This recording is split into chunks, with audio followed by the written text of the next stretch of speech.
Hello children, today we'll read a story, The Three Surprises. So here we go. Look at the picture of a meadow given below. एक घास के मैदान का चित्र देखिए. Now read the following situation in the story. अब कहानी में इस परिस्थिति को पढ़िए. Once there was a little boy who didn't want to play with his toys or look at his books anymore.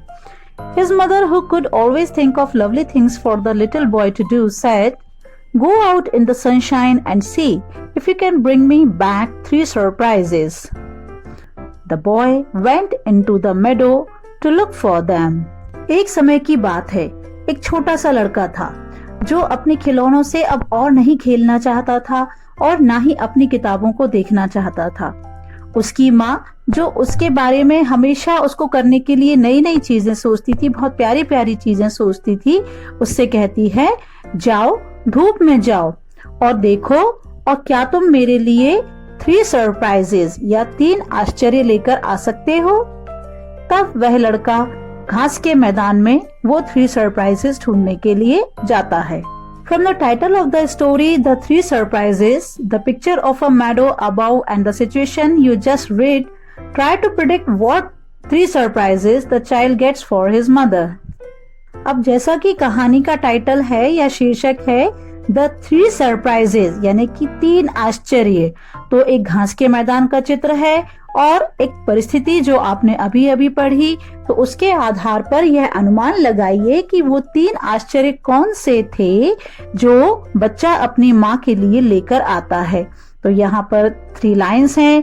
So you can write the 3 surprises what can child bring for his mother. बच्चा अपनी माँ के लिए कौन कौन से surprise इस घास के मैदान में से या जंगल में से ढूंढ सकता है. Happiness can be attained through simple things. Read the story to find out what a little boy gets for his mother as surprises and the happiness these surprises bring them. खुशियाँ बहुत साधारण सी चीजों से भी हासिल की जा सकती है. तो चलिए एक कहानी पढ़ते हैं कि इसमें किस तरह से एक छोटा लड़का अपनी माँ के लिए 3 आश्चर्यकारी वस्तुएं लाता है और किस तरह से ये आश्चर्यकारी वस्तुएं उनको खुशियाँ देती है. Once upon a time, there was a little boy. He had lots of toys to play with and books to look at. But when the spring sun shone through his window and the sky was as blue as a kingfisher's wing, he grew tired of all his things. His mother came into the room and he said to her mother, "Mother, what shall I do? I don't want to play with my toys or look at my books anymore today." And his mother, who could always think of lovely things for little boy to do, said, "Go out in the sunshine and follow the path of the blowing wind across the meadow to the woods and see if you can bring me back 3 surprises." एक समय की बात है, एक छोटा लड़का था. उसके पास खेलने के लिए बहुत सारे खिलौने थे और पढ़ने के लिए भी बहुत सारी किताबें थी. पर जब स्प्रिंग यानी कि वसंत का सूर्य उसकी खिड़की से चमकता हुआ दिखाई दिया और आसमान किंगफिशर पक्षी के पंखों जैसा नीला हुआ, तब वह सारी चीजों से थक गया यानी कि बोर हो गया. तो उसकी माँ उसके कमरे में आई और उसने अपनी माँ से कहा, "माँ, अब मैं क्या करूं?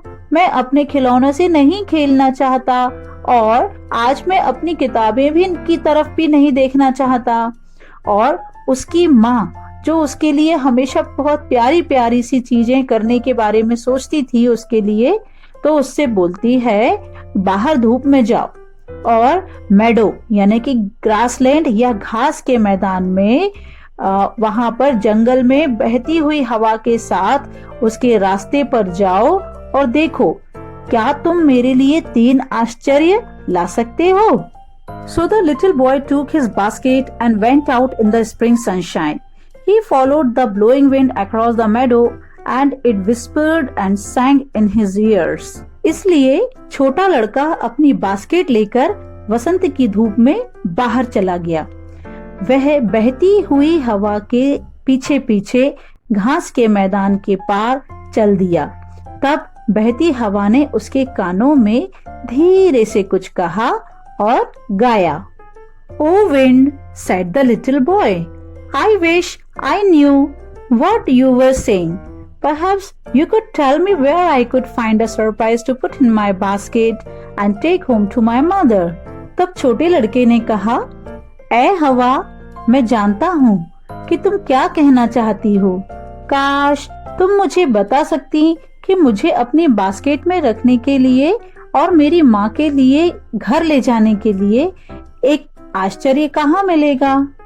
The wind blew and blew as if it wanted to be understood. Then it went winging its way ahead, and as it passed by, it dropped a surprise at the little boy's feet. There, curled like a tiny half moon, was a feather, a black, red-tipped feather.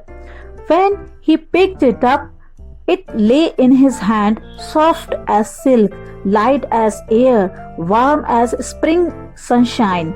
He put it carefully into his basket and called out to the speeding wind, "Thank you, wind, for my first surprise."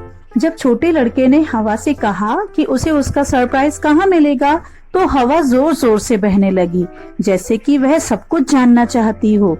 फिर वह और तेज बहने लगी और जैसे ही वह वहां से गुजरी, तब उसने एक आश्चर्य यानी कि एक सरप्राइज छोटे लड़के के पैरों में गिरा दिया।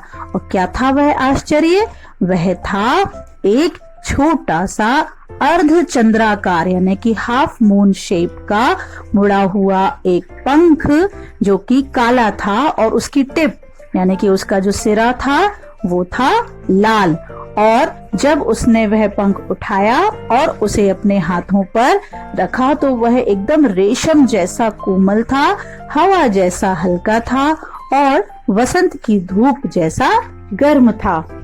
उसने उस पंख को संभालकर अपनी बास्केट में रख लिया और तेज बहती हवा से पुकार कर कहा, "थैंक यू" या धन्यवाद, ऐ हवा, मेरे पहले सरप्राइज के लिए बहुत बहुत धन्यवाद।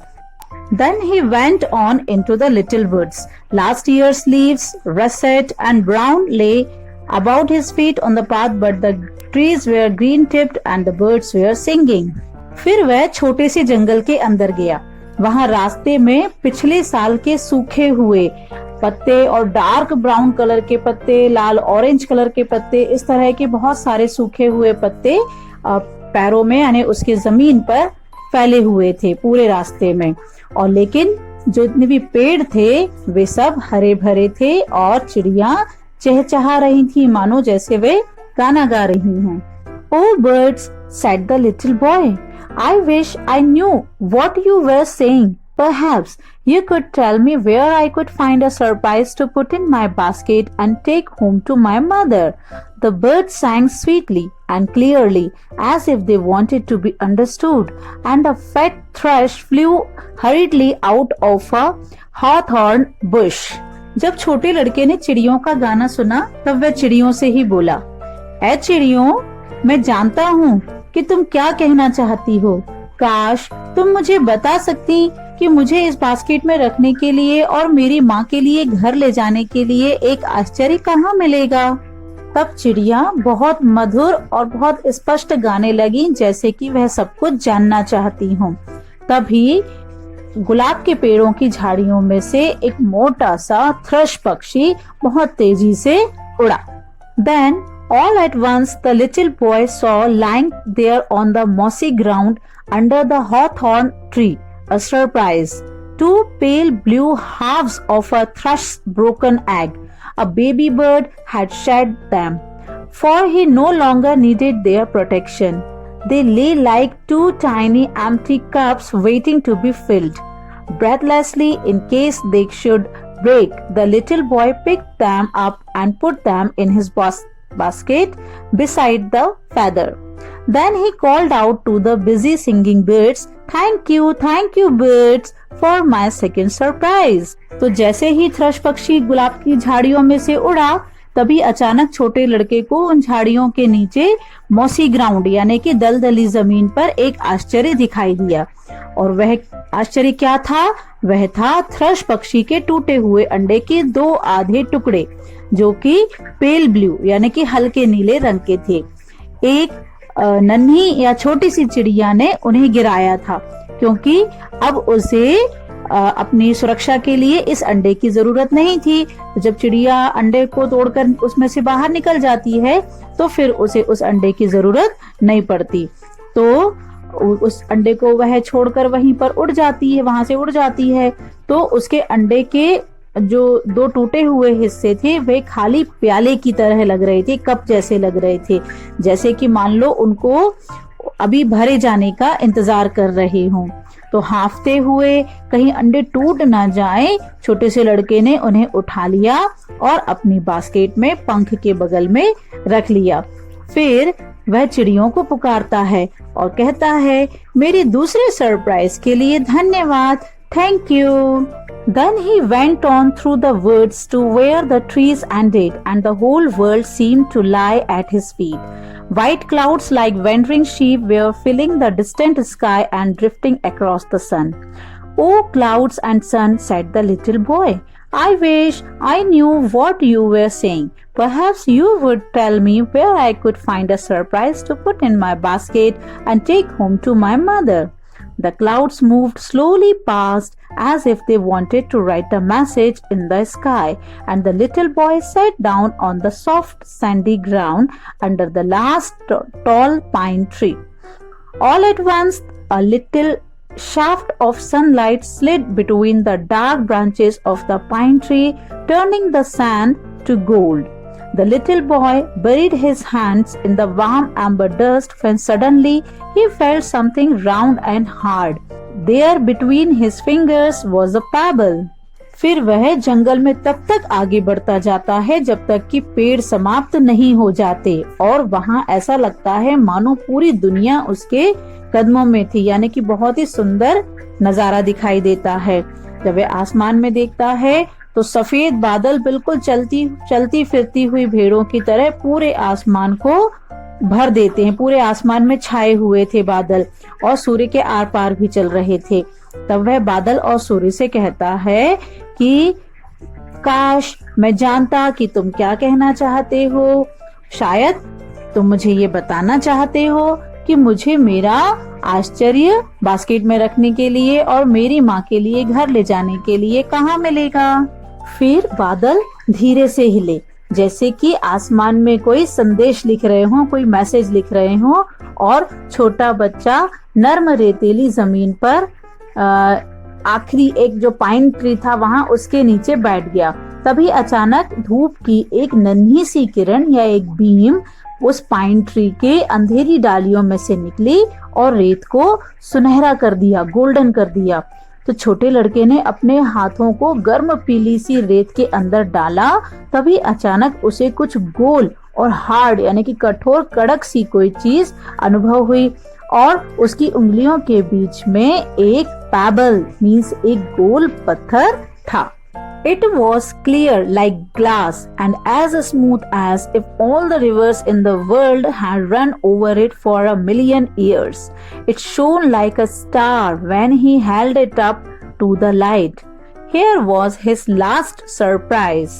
तो जो पत्थर उसे मिला वो बिल्कुल कांच की तरह पारदर्शी यानी ट्रांसपेरेंट यानी बहुत ही क्लियर साफ सुथरा था और एकदम चिकना था, मानो जैसे संसार की सारी नदियां लाखों सालों से उसके ऊपर से बही हो और उसे धो धोकर उसे एकदम साफ कर दिया हो। और जब उसने उसे रोशनी की तरफ किया उस पत्थर को, तो वह एक बिल्कुल सितारे की तरह, स्टार की तरह शाइन कर रहा था, चमक रहा था। तो ये था उसका तीसरा surprise. He took his handkerchief out of his pocket and wrapped the lovely crystal pebble in it and put it in his basket. Then he looked up at the evening sky and called out, thank you clouds and sun for my third surprise." उसने अपनी जेब से एक रुमाल निकाला और उस प्यारे से क्रिस्टल पेबल को उसमें लपेट लिया और अपनी बास्केट में संभाल कर रख दिया। फिर उसने शाम के आसमान को देखा और बादलों को और सूर्य को पुकार कर कहा, थैंक यू बादल और सूर्य, मेरे तीसरे सरप्राइज के लिए बहुत बहुत धन्यवाद। It was time to go home. He hurried down through the woods and across the meadow, and the blowing wind, the singing birds, and the moving sun, bright clouds were with him all the way as he went. अब शाम हो जाती है और घर जाने का time हो जाता है, तो वो जंगलों से होता हुआ और मेडो को पार करता हुआ जल्दी से घर की तरफ निकलता है और उसके साथ में बहती हुई हवा, गाती हुई चिड़िया और चलते फिरते सूर्य और जो है चमकदार बादल भी सारे रास्ते उसके साथ में रहते हैं। I have my 3 surprises, he called out to his mother as she opened the door. फिर वह घर पहुंच जाता है और जैसे ही उसकी माँ दरवाजा खोलती है तो वह चिल्लाकर कहता है कि मुझे मेरे 3 सरप्राइज मिल गए। Oh, what lovely surprises, sighed his mother as she took out of the basket the black rat-tipped feather, the 2 pale blue halves of the thrush's egg, and the smooth hard crystal pebble. तो फिर जैसे ही उसकी माँ basket में से काले और लाल colour का जो है पंख निकालती है और 2 हल्के नीले रंग के थ्रश पक्षी के अंडों के आधे टुकड़े निकालती है और एक बिल्कुल चिकना कड़क क्रिस्टल पेबल निकालती है, तब वह कहती है कि वाह कितने प्यारे सरप्राइज हैं ये।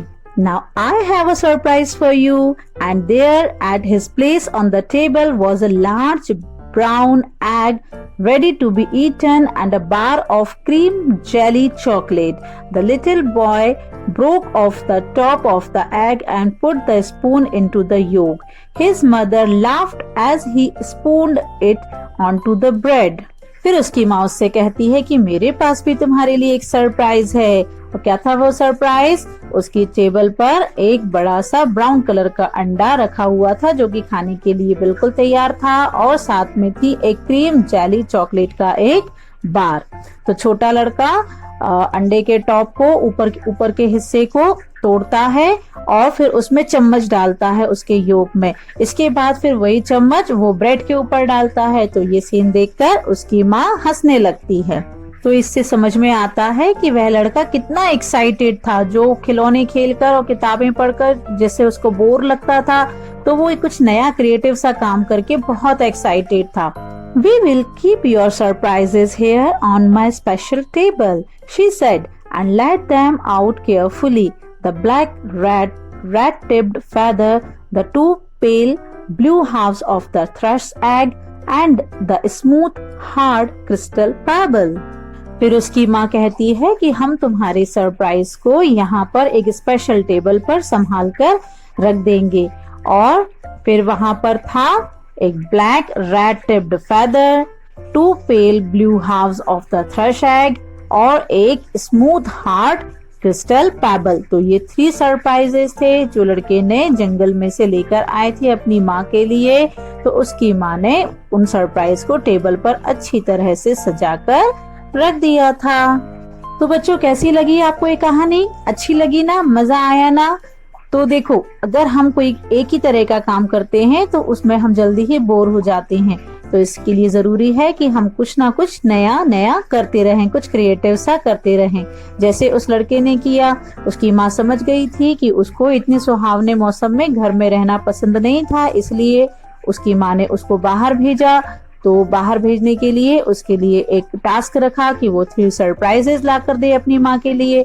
बच्चे को काम अच्छा लगा और वो बाहर गया, अपनी माँ के लिए 3 सरप्राइजेस लेकर आया। और जब वो सरप्राइजेस जब माँ ने देखे तो वो बहुत खुशी हुई।